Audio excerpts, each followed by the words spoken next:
గురించినో, అమరావతి గురించినో, విశాఖ గురించినో జరుగుతుందని నేను ఎక్స్‌పెక్ట్ చేయట్లేదు. హ్మ్. ఎందుకు అంటే ఓట్లేసే వాళ్ళలో 3 సెక్షన్స్ ఉన్నారు. హ్మ్. పేదలు, మధ్య తరగతి, ధనికులు. హ్మ్. ధనికులొచ్చేటప్పటికి ఎక్కడ రాజధాని ఉన్నా ఆడికేం అవసరం లేదు. లేదులెండి. అవును. మధ్య హ్మ్. తరగతికొచ్చేటప్పటికి రాజధాని ఎక్కడున్నా వాళ్ళకేం సంబంధం లే. హ్మ్. పేదలకేం సంబంధం అసలు? హ్మ్. తన దగ్గరికి పరిపాలన. ఎవడికి సంబంధం ఇక్కడ రాజధాని? హ్మ్.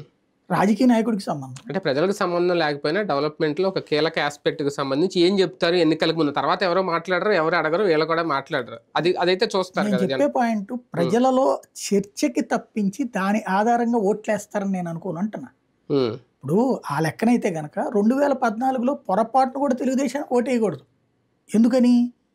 వాళ్ళు సుదీర్ఘ కాలం పాటు చేసిన పని వల్ల రాష్ట్రం ముక్కలైపోయింది. హ్మ్. ఎందుకని? ఒకప్పుడు బెజవాడలో బోలెడన్ని ఫార్మా కంపెనీలు ఉండేవి. హ్మ్. ఆటోనగర్ అద్భుతమైనటువంటి సెంటర్, హ్మ్. వస్త్రలత, హ్మ్. అలాగే అల్యూమినియం సెంటర్స్, హ్మ్. టోటల్‌గా 122 రకాల వ్యాపారాల కేంద్రం హోల్‌సేల్. కానీ అప్పుడు అధికారంలో ఉన్న టీడీపీ కాదు కదా! విభజన టైంలో. నేను చెప్తున్న పాయింటు హ్మ్. ఒకప్పుడు అట్లాంటియన్నీ ఉన్నటువంటి వాటన్నిటిని హ్మ్. తెలుగుదేశం చంద్రబాబు గారి అధికారంలో ఉన్నప్పుడు హైదరాబాద్‌కి షిఫ్ట్ చేయించారు వాటన్నిటిని. హుహు. హ్మ్. ఆంధ్ర ప్రాంతంలో ఉన్న అనేక ఇండస్ట్రీస్ అక్కడికి వెళ్ళిపోయినాయి హ్మ్. హైదరాబాద్‌కి. హ్మ్. తన అధికారంలో ఉన్నటువంటి సందర్భంలో 2004కు ముందు. హ్మ్.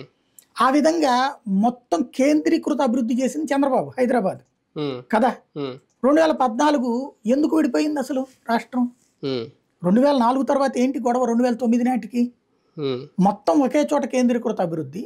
హ్మ్. దాని కారణంగా మిగతా ప్రాంతాలకు ఏమీ జరగట్లేదు అనినే 2004లో కాంగ్రెస్ అధికారంలోకి వచ్చింది. అవును. వచ్చి ఎక్కువగా నష్టపోతుంది ఆంధ్రాకి ఎక్కువ నిధులు వెళ్ళిపోతున్నాయి, ఎక్కువ నీళ్ళు వెళ్ళిపోతున్నాయి. హ్మ్. తెలంగాణకి నష్టం జరుగుతుంది అన్నటువంటి పాయింట్ చెప్పి తెలంగాణ రాష్ట్రంతో పొత్తు పెట్టుకుంది. హ్మ్. నిజమా కాదా? అవును. మరి ఆ రోజున ప్రజలు ఓట్లేశారు కదా! హ్మ్. కాంగ్రెస్‌కే ఓట్లేశారుగా. హ్మ్. గెలిపించారు కదా! అవును. అంటే ఆంధ్ర దోచుకుంది తెలంగాణకి